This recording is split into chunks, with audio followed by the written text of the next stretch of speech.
Nyaman Banar. Ditulis oleh Sang Begawan Media Dahlan Iskan, mantan Menteri Negara BUMN. Dibaca dan diunduh dari cowasjp.com.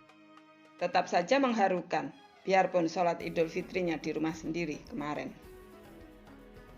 Kebetulan ada halaman kecil di depan studio gamelan, di samping rumah saya. Halaman itu berpasir, pasir yang sudah dicuci agar tidak berdebu. Disitulah kami sholat hari raya.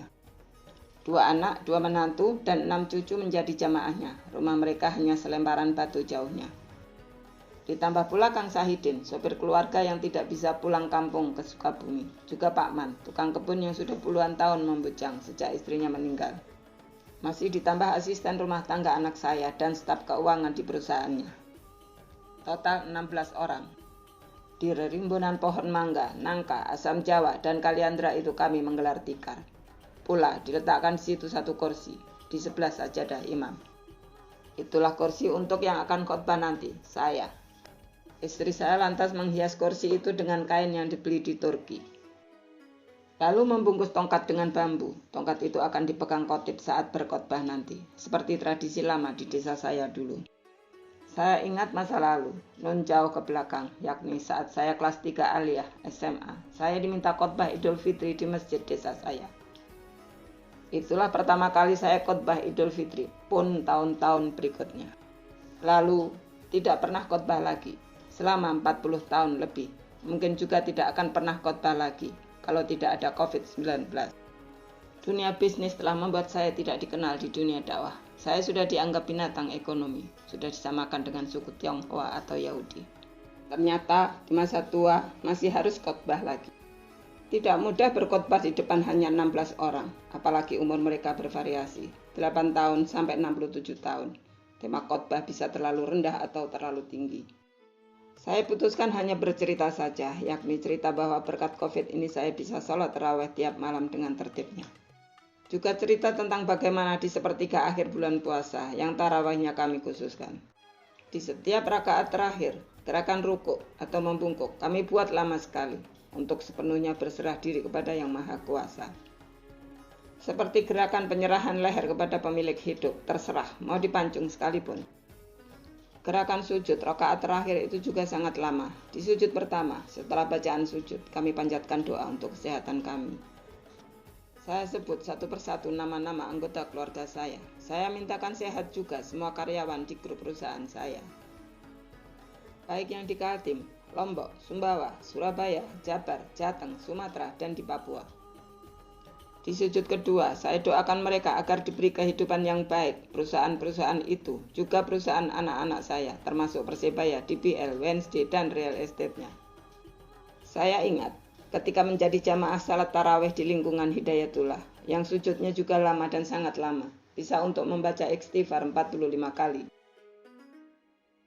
Jamaah yang hadir di halaman kemarin tampak sepenuhnya memperhatikan khotbah. Itu karena isi khotbah menyangkut what it mean to me. Banyak khotbah yang isinya what it mean to us.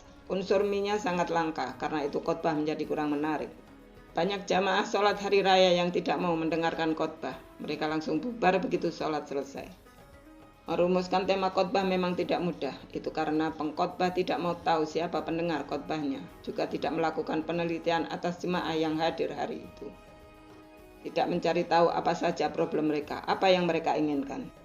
Pengkhotbah umumnya tidak peduli, pokoknya khotbah. Ternyata khotbah di lingkungan kecil lebih menarik, bisa lebih konkret, hanya saja sering tidak memuaskan. Bagi yang bangga kalau khotbahnya didengarkan ribuan umat. Sampai saya selesai menceritakan soal tarawih itu, khotbah baru berlangsung 3 menit. Maka saya tambah 2 menit lagi untuk membacakan puisi yang saya tulis malam sebelumnya. Inilah puisi itu. Bumi gonjang ganjing bertumpang gelimpangan aneh.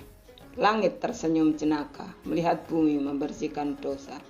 Dengan cleaning service bergaji rendah, dengan sapu tergerak malas. Langit tiba-tiba murka dalam dia. Petir menyambar-nyambar dengan keluh. Badai dalam bisu. Bumi menyisakan dosa. Sebintang kali sejuta. Virus mencep kelelahan. Corona geleng kepala. Langit tersenyum kejut. Cleaning service terkulai. Sapu terberai. Bumi gonjang-ganjing menatap langit dengan iba. Walillah ilham. Genaplah khotbah itu 5 menit. Doa di khotbah keduanya pendek saja. Kami pun mengakhiri acara hari itu dengan sungkeman. Mula-mula para istri sungkem ke suami mereka untuk minta maaf, lalu cucu-cucu ke kakek nenek dan ke orang tua mereka. Lalu gantian, para suami sungkem ke para istri. Jelas, para suami pun banyak juga berdosa kepada istri. Lahir batin, skornya menjadi 0-0. Selesai. Ups, belum. Anak, menantu, dan cucu saya berhambur ke asisten rumah tangga, merangkul mereka. Lama, minta maaf ke asisten itu. Terdengar isak seduh. Selesai. Mata pun pada diusap. Akhirnya soto Banjar time, made in istri, dengan ketupat made in suami. Nyaman, banar. Terima kasih sudah mendengarkan Diswe hari ini. Semoga bermanfaat dan menginspirasi. Jangan lupa subscribe, klik lonceng, komen, like, dan share. Sampai jumpa di Diswe berikutnya.